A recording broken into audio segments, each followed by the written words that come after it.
It's a pleasure to be here, Ann. Thank you. I want to start out just by asking you to say and spell your name for the record. It's Aileen Adams. Aileen is spelled A-I-L-E-E-N, Adams, A-D-A-M-S.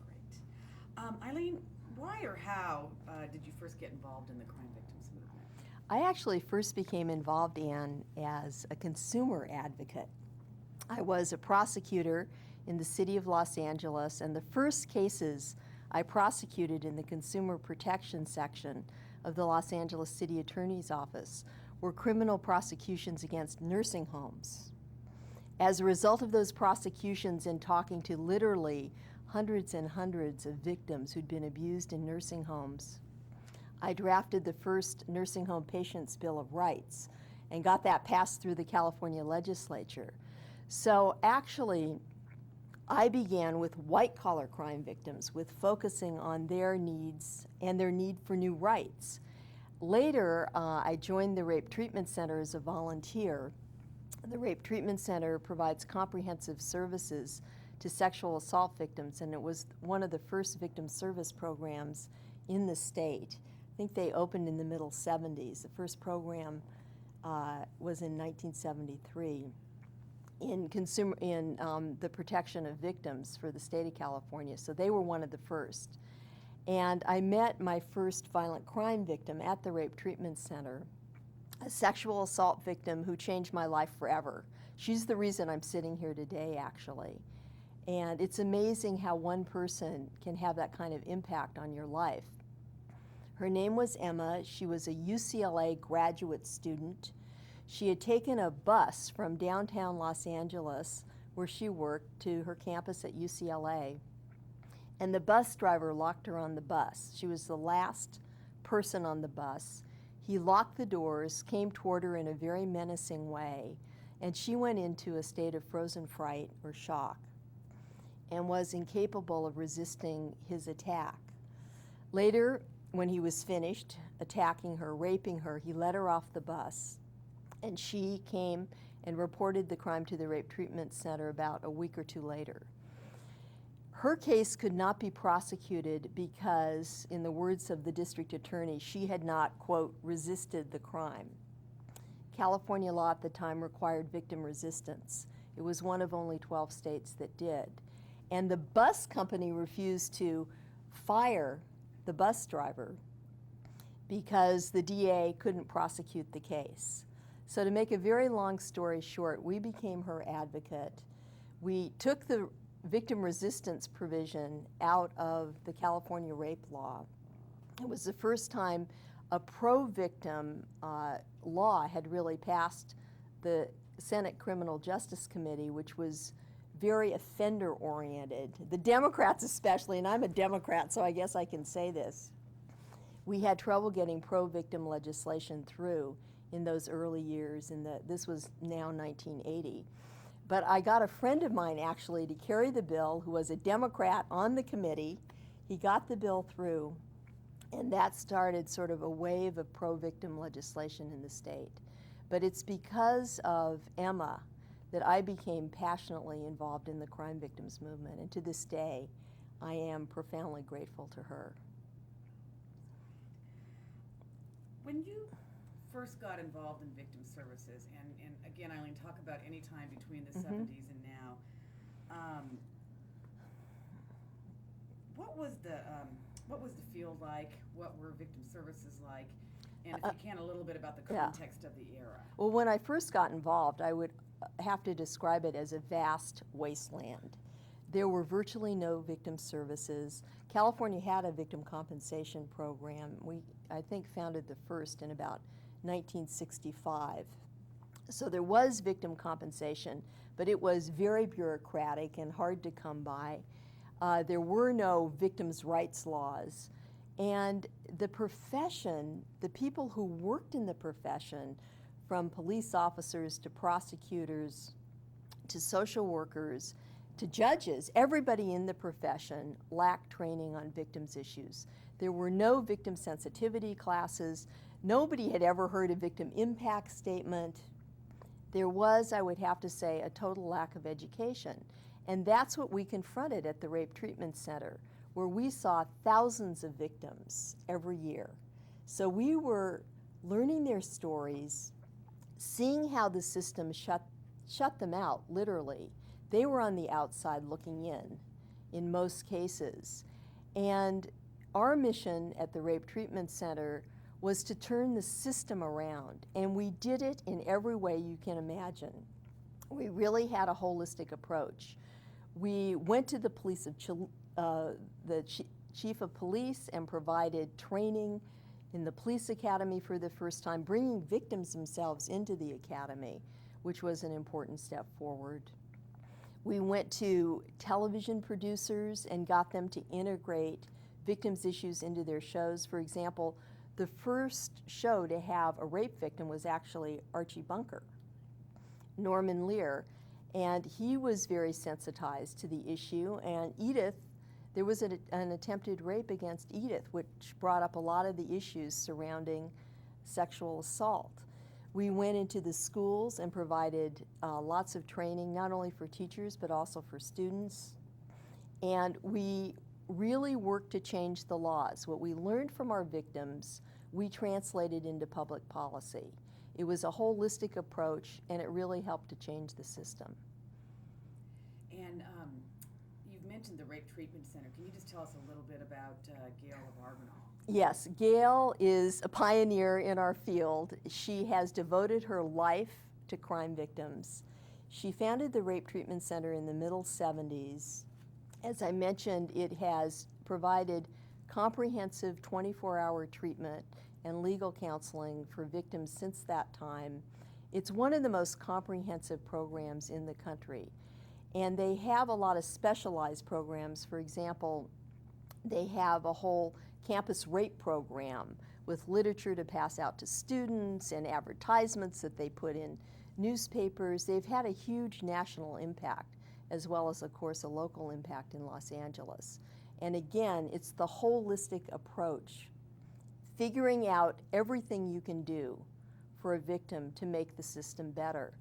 One of the most important things that we initiated in Santa Monica was a children's advocacy center.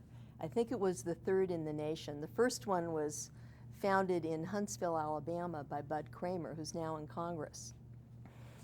And again, we learned from our victims. We saw Maria, who I will never forget, who was 4 years old, who had had 3 pelvic examinations. We saw John, who was 12 years old, who'd been sodomized by a neighbor, who had gone through 14 separate interviews by doctors, by social workers, by a whole series of police officers, by prosecutors in a variety of unfriendly settings. And we learned from our victims. Finally, his family said, we can't take it anymore. You know, this is re-victimizing our child. We want to go after this guy. We don't want him to do it to others in the neighborhood. But we can't tolerate this system. And I think, you know, you asked me, what was the system like?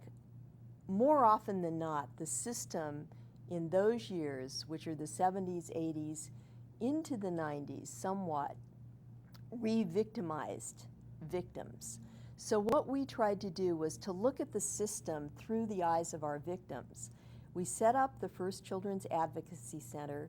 We designed it around kids. You walk in the door, and it's not like walking into an institutionalized police station. You walk into a child-friendly environment where everything's at their height, where there are teddy bears and fish and things to climb on. It's a very warm and welcoming environment. And we put together, for the first time in Los Angeles, everybody who deals with child victims. We have doctors, we have nurses, we have social workers, we have prosecutors, we have police officers. Everybody but the judge is there at Stewart House, at this Children's Advocacy Center.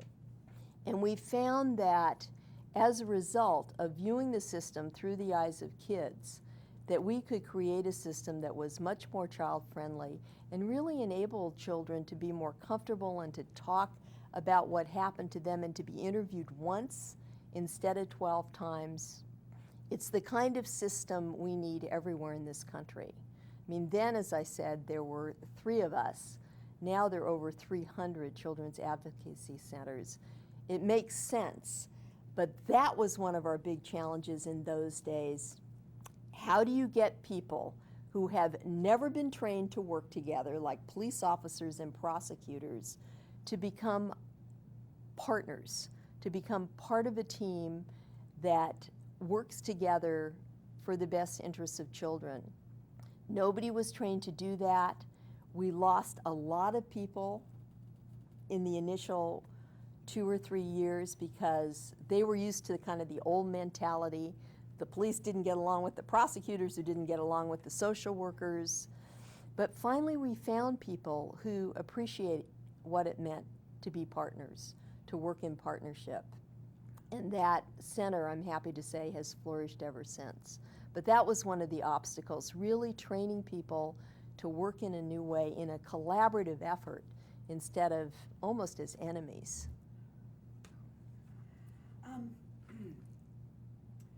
What do you think was the greatest challenge that you and your colleagues have faced, Aileen, over the years in affecting change for victims? And there may be more than one. Well, the greatest was the lack of education, the lack of listening to crime victims themselves by professionals in the system who were supposed to be helping victims. We saw it everywhere with every profession. And there were certain stereotypes, I think, that built up in these professions. I remember early on, every time I would talk to a DA, they would tell me the same thing.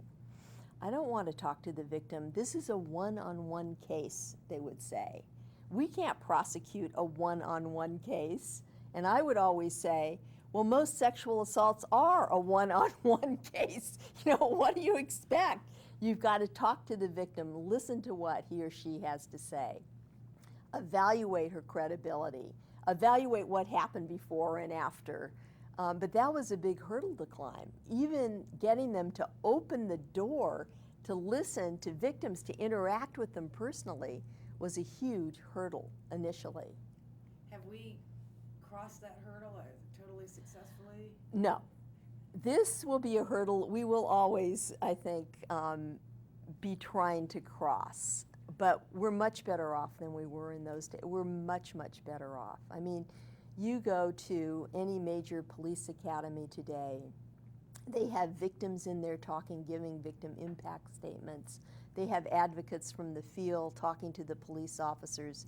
There's a much greater appreciation of victims' issues than ever before. You know, in the early 80s, I was a prosecutor. I became a police reserve officer. I went through the police academy. I went through prosecutorial training. I don't even remember the word victim being mentioned once in all those weeks of training. That would never happen today. Never. There's been a sea change. My next question I'm going to ask is a two-parter, so bear with me while I try to figure out.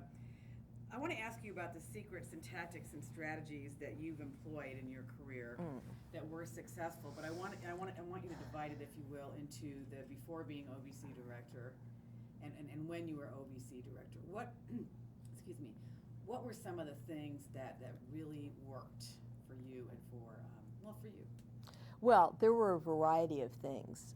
First and foremost, it was getting the doors open to the voices of victims, whether it was here in Sacramento, getting legislators to listen to their stories, or the head of a police department or sheriff. That was our most powerful weapon, was really convincing the leaders in our field of providing services to listen to crime victims themselves. Another weapon we had were the laws. And we had the information because we were interacting with the victims at the Rape Treatment Center, thousands of them. So we had probably more knowledge about what victims needed than perhaps most other people in the state. And we used those examples of things that happened in their lives to transform the law. We took those examples and we would make videotapes of victims often, take it to the police academy, and the victims themselves to the police academy. And that was of tremendous help. I mean, the other thing, honestly, that I found very helpful was I just happened to know many of the political leaders who were, the DA. We had a pretty good relationship with the police chief and the sheriff. I knew a lot of legislators personally, and that kind of personal interaction really enabled me to be more persuasive, I think. And I would recommend that to anyone, get to know the people in the field who are making the decisions, not only professionally, but also personally. That can make a big difference. That can help move the ball forward, I think. Right.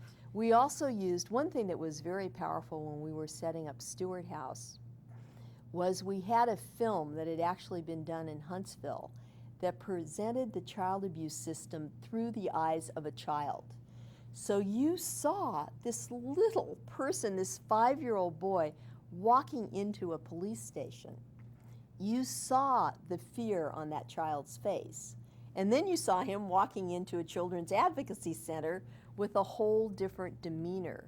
Film, especially short films, because when you're meeting with these leaders, they won't take a lot of time. But a short, powerful film is a very powerful weapon and was extremely helpful. When I became OVC director, the federal system, I would have to say, with all of the providers, the FBI and the US attorneys and everybody who worked in the federal system, were more or less at the place where I had encountered the state system in the 70s and 80s. In other words, they were more than a decade behind the times. They had not had the training, they had not had the consciousness raising. They were not sensitive to crime victims. And one of our greatest challenges, and this was in 1994 was when I became OVC director, was again really to integrate the voices of crime victims into that system, into the federal criminal justice system. And that took everything we had at OVC. It took the Oklahoma City bombing, and it took an attorney general who was passionate about crime victims issues. Janet Reno was what I call victim-centered. She'd been in the field, she'd interacted with victims. She really cared about how we responded to victims in the federal system. And because of her leadership and the activism at OVC, with funding to provide all kinds of trainings for the FBI and the US attorneys, that made a difference. But nothing made as much of a difference, I think, as the Oklahoma City bombing. Because for the first time in the federal system, victims' issues were on the front page, and we were confronted with mass victimization.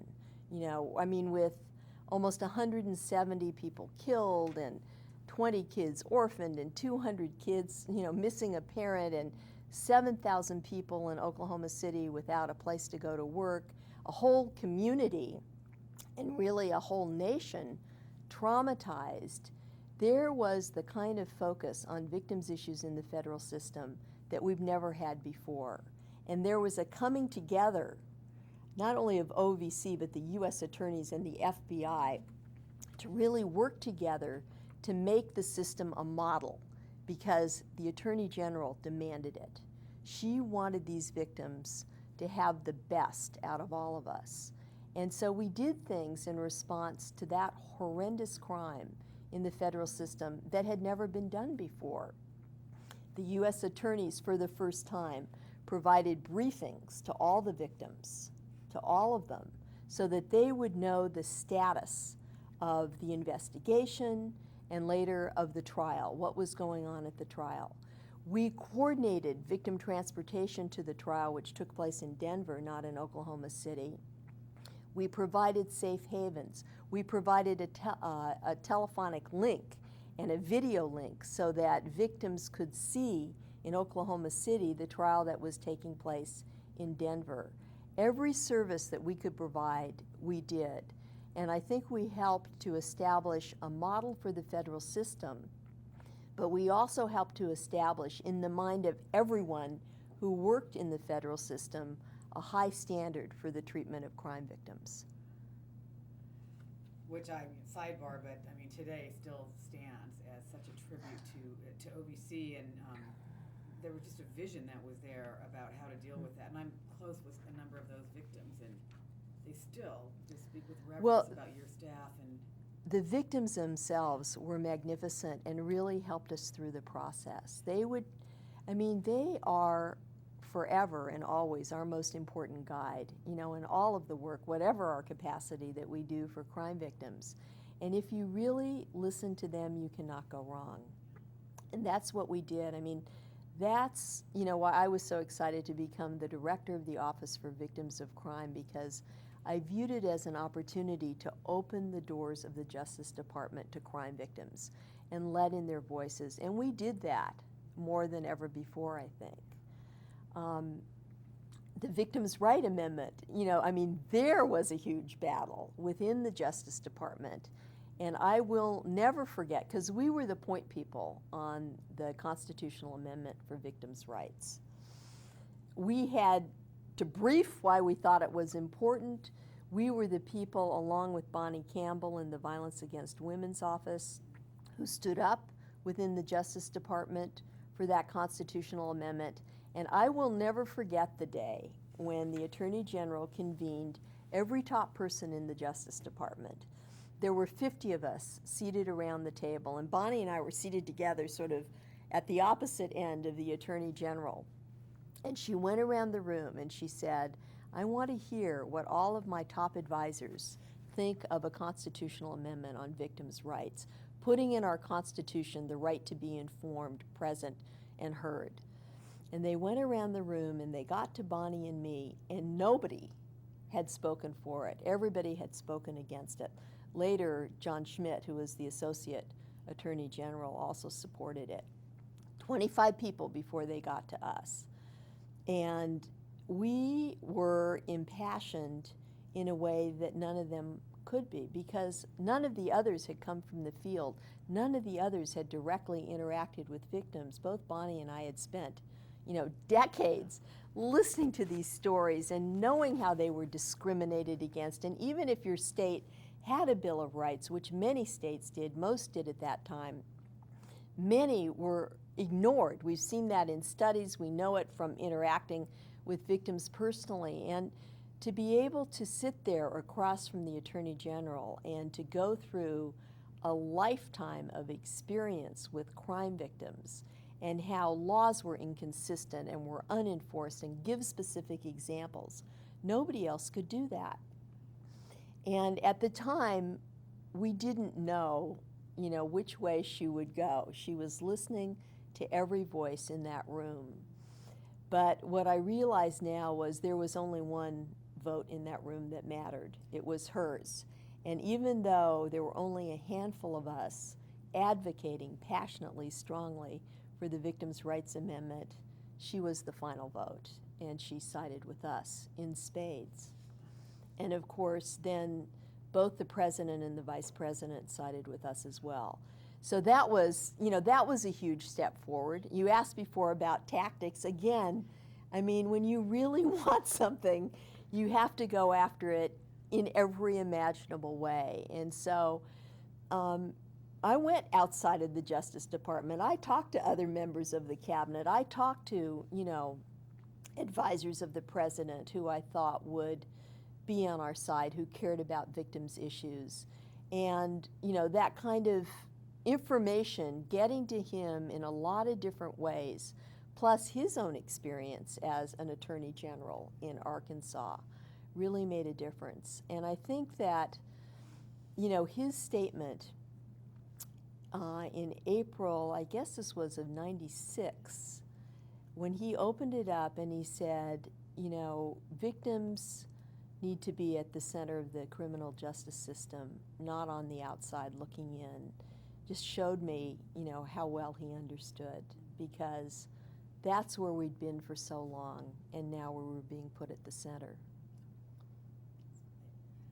Any failures of the field, things that we did wrong or should have done differently? I think sometimes one of the most important things about the field is that that we are most powerful when we come together in mass. And I think, unfortunately, sometimes there's divisiveness among groups. Everybody's trying to get the same funding and so forth. It's really important that we speak separately but with one voice, not in competition, but always in coordination. Even if there are different views in our field, which sometimes there are, we need to respect those differences and recognize that we really need one another. NOVA needs MAD, needs the National Center for Crime Victims. You know, whatever the group is, whether it's domestic violence or sexual assault, we always need to focus on our common interests, because when we're divided, we can never accomplish as much. And there are always huge challenges for us to face. For example, now the Crime Victim Fund has been capped.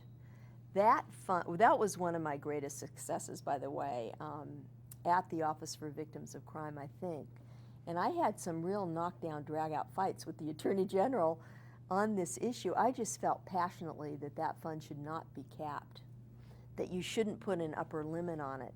We went from about $200 million to over $500 million when I was OVC director.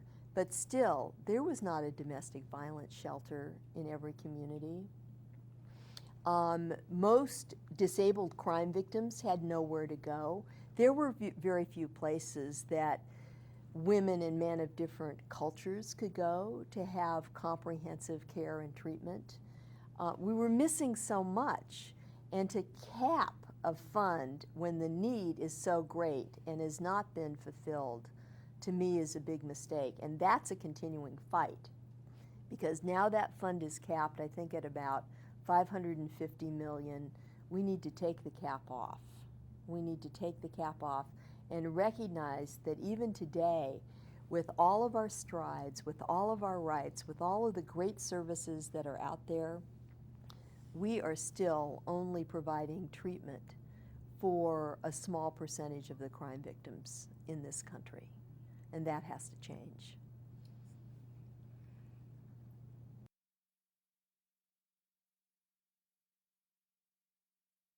Tell us about New Directions, Eileen. This is the book that practically killed me.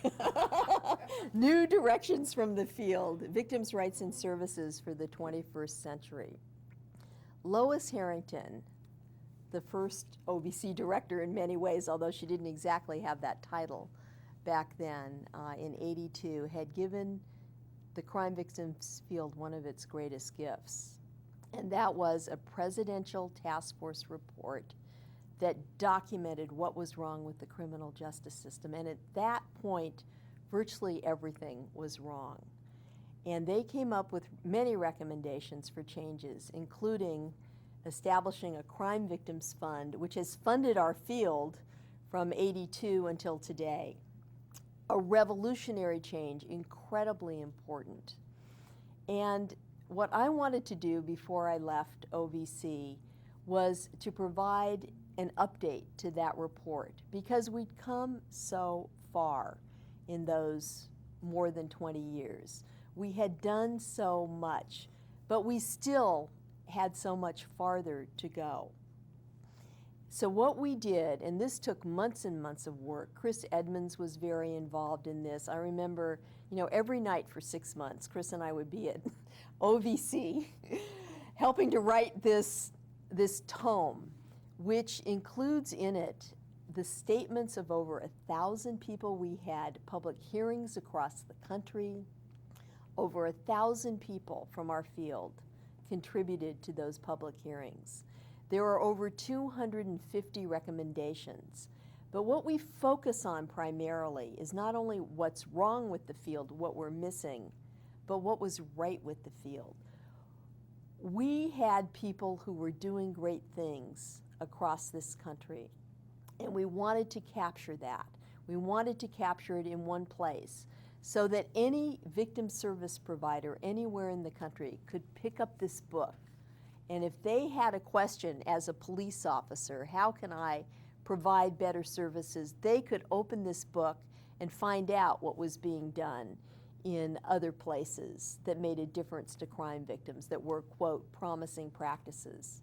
If they were a prosecutor or a corrections official, they could pick up this book and find that corrections officials all across the country had redefined their jobs in very dramatic ways. And we're now focusing not only on offenders but on crime victims and letting victims know when the offenders were released from prison and bringing crime victims' voices into juvenile detention centers like the CYA in California and jails across the country and prisons across the country so that offenders also could hear from crime victims and they could put a human face on crime.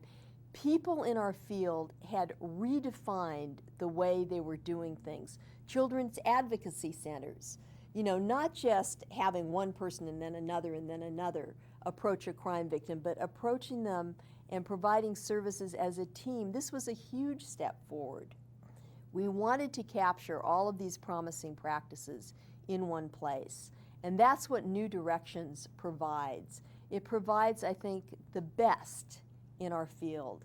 And it challenges everyone across this country to read this book and to adapt those best practices in their own way, in their own community. You know, I look back at Stewart House, the Children's Advocacy Center, and we learned profoundly from what was done in Huntsville, Alabama by Bud Kramer, but it was a much smaller program. And we took it to Santa Monica, to Los Angeles, to the Los Angeles community, and expanded it in lots of different ways so that now we have nurse practitioners, you know, who provide services right there, highly trained nurses to sexual assault victims. That was a component that Huntsville didn't have. We wanted this book to be used by every community to see what was possible and then to build on it. And that's why I let my husband move back to Los Angeles 6 months ahead of me, because I was not going to leave until I knew that this book was going to be published. And it was very controversial within the Justice Department.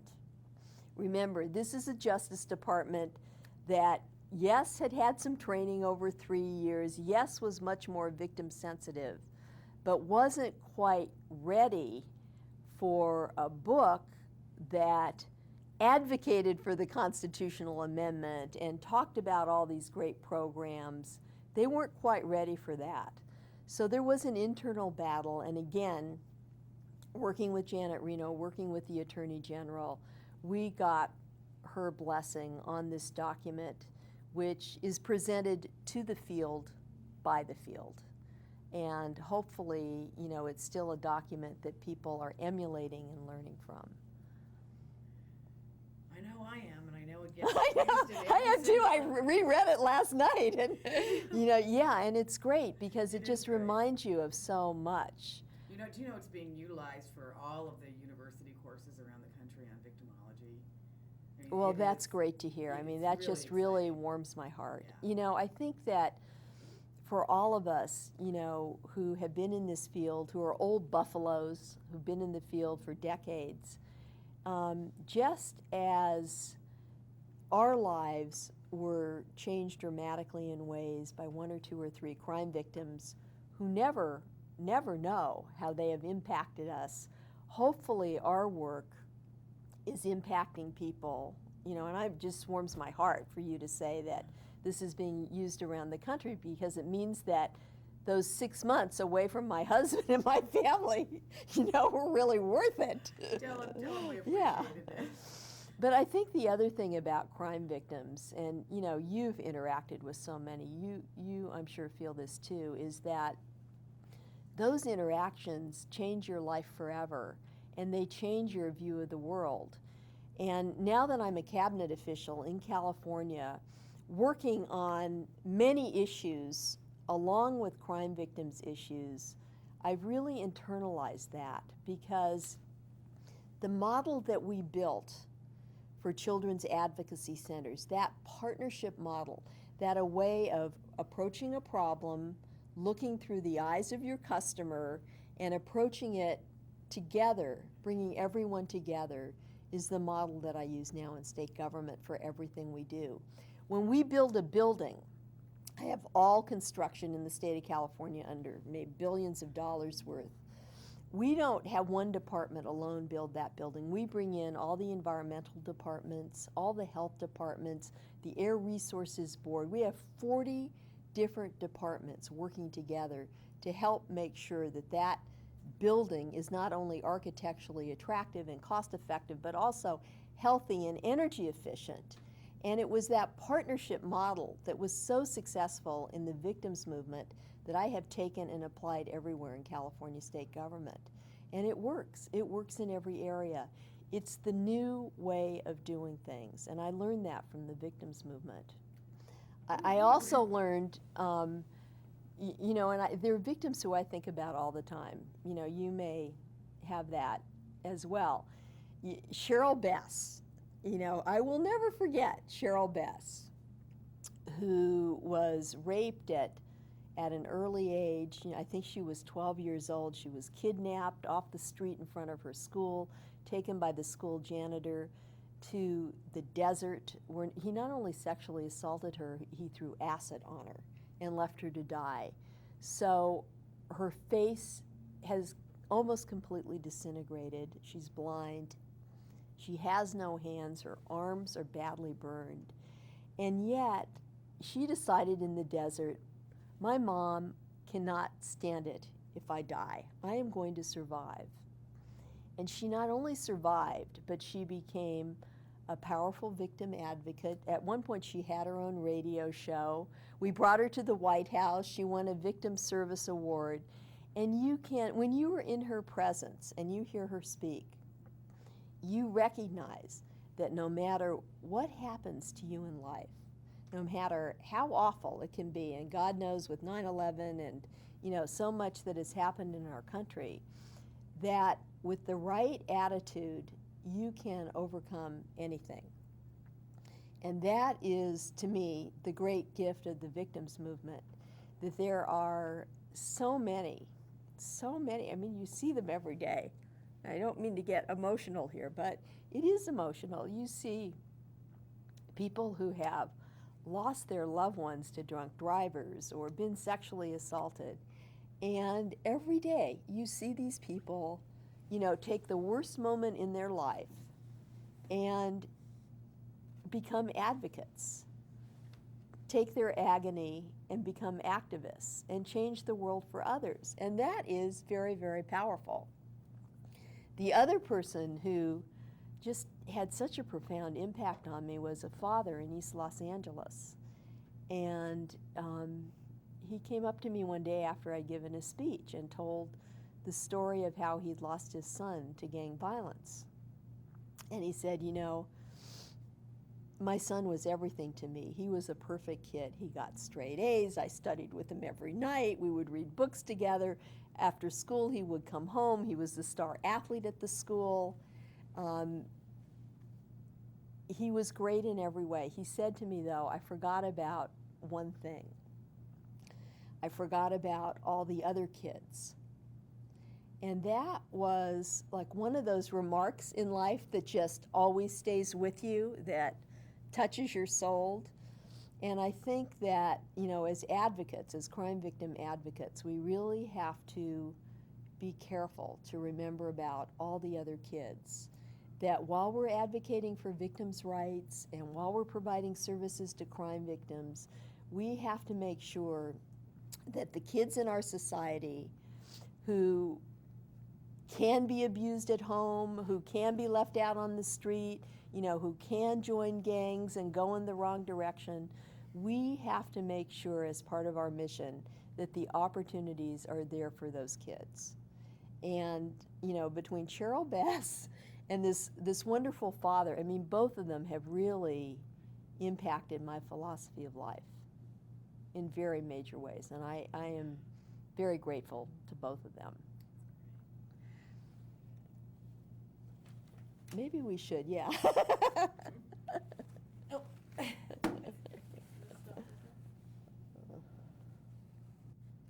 Yeah, we're doing real good. Advice. Greatest accomplishment in the field, if you can think of one. one greatest accomplishment, I would have to say the greatest accomplishment has been bringing the voices of crime victims into the training of service providers. That is our greatest accomplishment because it's their voices, it's their experiences, it's what they have gone through. When you bring that into the service providers, that opens up their hearts and minds and makes them want to do things in a different way. So I would say that certainly that's one of our greatest accomplishments. Another one is the Crime Victims Fund. Without the Crime Victims Fund, which Lois Harrington, I don't know where we'd be without Lois Harrington, and I can't wait to see her. Every time I see her, I think she thinks I'm crazy because I go up and throw my arms around her and thank her. Sometimes I think she doesn't even know what she's done for the field. But the Crime Victims Fund is what made it possible, through the past decades, to fund victims' rights and services across the nation. So that was a huge step forward, just huge and immeasurable. And that really enabled us to do, so much. I mean, when I became OVC director, I have to say that I felt that the seeds had been planted, that there were some great programs, and we needed more. The seeds needed to flower, but the seeds were there. The Crime Victims Fund was there, and our obligation was to take it to the next level, to elevate it, so that it was $185 million. We took it up to $550 million, and we could have kept going, I think, because we really trained the U.S. attorneys who didn't know that this money they were collecting was going to crime victim services in their communities. They didn't know that, and we took that message to them, and it excited them, and we held press conferences with the U.S. attorneys and the victims groups who were receiving the funding all across the country, and there was a realization of, oh my God, this makes a difference. Let's bring more money into the system. And so that was, I think, a huge step forward that was very important. Having the U.S. attorneys understand that the fines that they were collecting went to crime victim services in their own communities, and what a difference it made. They had never been recognized for those efforts before. Right. What's needed, Aileen, in our field today to continue the growth and professionalism, or is there anything missing that will keep us moving forward in a positive manner to benefit victims?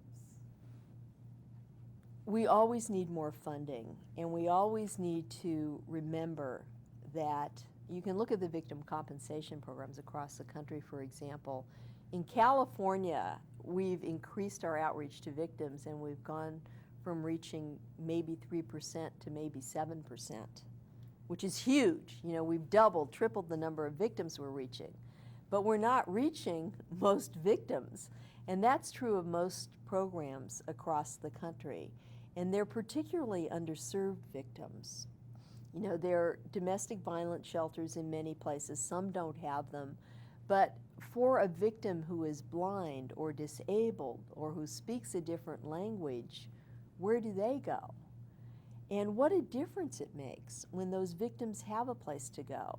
One of the places we studied was a place in Seattle, which was founded by Marilyn Smith, who was deaf, a deaf sexual assault victim, sexually assaulted as a teenager, who had nowhere to go. No one could understand what happened to her. And when she started her center, suddenly there was a proliferation of deaf victims who for the first time had a place to go. And I think that even today, with all of our accomplishments and all of our strides, that for many victims, there is no place to go. And certainly it's the case that there are not many what I would call comprehensive victim service centers like the ones in Jacksonville, Florida, and in some other places. We're like like the Children Advocacy Center, the one place where you can go as a victim and get all the services you need. You can go and receive counseling, you can have your police interview and your prosecutorial interview, you can get your compensation.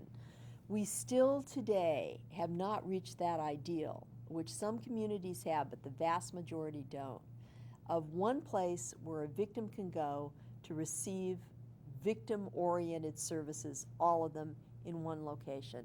That's a goal for the future. That's where we need to head. Talk to you more tonight about that, because that's a very exciting thing. Advice.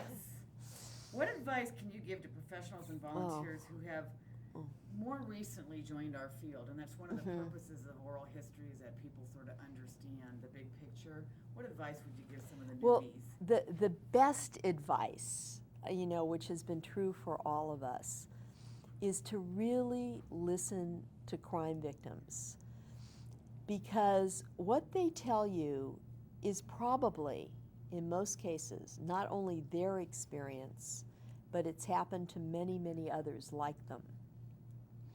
And then draw the public policy implications, so that if there's a problem with the law, if there's a problem with the DA in your community, or the way the police don't hand out cards telling you where you can get services and compensation like they're supposed to, so that if there's a problem, you can identify it and solve it.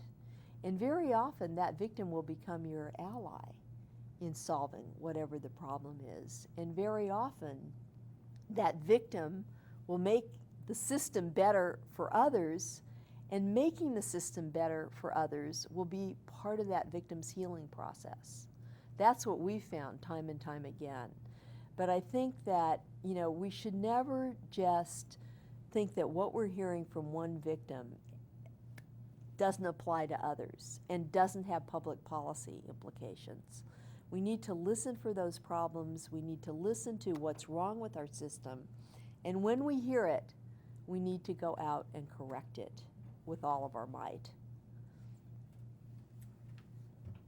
What's your vision for the future of our fields? Well, my vision for the future, I think, is actually quite simple. You don't need a lot of words to describe our vision for the future.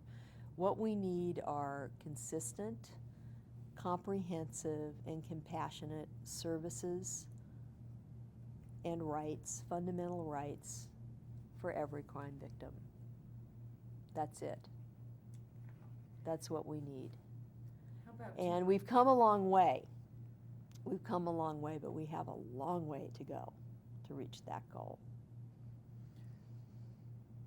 Do you have any fears about the field or concerns for our future? I think one of the things that's made us so powerful in the field are the victims' organizations. I was in California when Mothers Against Drunk Driving was founded. For the first years I was in the field, we didn't have Mothers Against Drunk Driving. We didn't have NOVA or a national, victim center, or any of the groups, parents, homicide parent groups and so forth. We didn't have the power of those groups behind us. And honestly, it's the power of those groups. You look at what Mothers Against Drunk Driving accomplished in a short time in this nation. We went from virtually no drunk driving laws of any significance to 2,500 in a matter of a few years. They had 600 chapters all over this country. That's when people began to listen. And what we can never lose are the powers of those groups, the victims coming forward, whether it's the Oklahoma City bombing victims or the 9/11 victims or Mothers Against Drunk Driving or the parents of murdered children. We cannot lose those groups, because they're the ones who are going to go to Congress and make a difference for us, who have the power maybe to get Congress to lift the cap from the crime victims' funds. It's their power and their energy. It's the movement that gives us our power. And sometimes I worry that the movement is dissipating, that it's dividing, that it's not as together as it once was, or as powerful as it once was. And I think as a field, we need to figure out everything we can to keep these diverse groups, to have these diverse voices. We need them. We need them right now. We need them now more than ever. We are never going to have a constitutional amendment for victims' rights without them.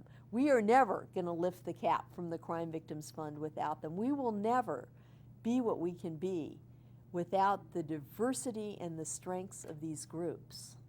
And my greatest concern is that somehow, sometimes, the groups are dividing and in some ways dissipating. Anything I haven't asked you, or any closing comments before we go tackle Lois?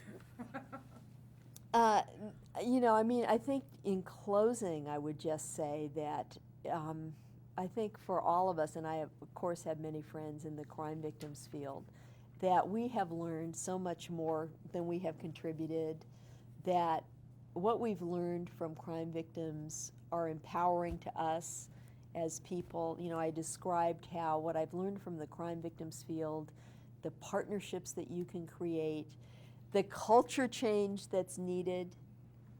We have a field that has gone through immense culture change in the last 10 years, where everyone virtually has redefined their job, whether they're a police officer who goes to work with a social worker to respond to a domestic violence call, and calls that social worker partner, or a corrections official, somebody who works in the corrections field, which only focused on offenders, reaching out to crime victims.